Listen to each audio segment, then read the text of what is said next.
Saudara, ratusan penumpang kembali terlantar di Pelabuhan Penyeberangan Kolaka, Sulawesi Tenggara.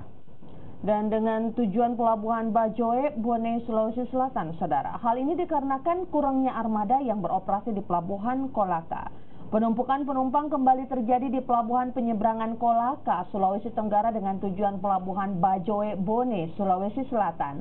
Sehari sebelumnya juga terjadi penumpukan penumpang di pelabuhan ini. Sementara itu menurut pengelola pelabuhan, hal ini dikarenakan kurangnya armada sehingga dilakukan trip 32 atau 2 kapal berangkat dan 3 kapal tiba.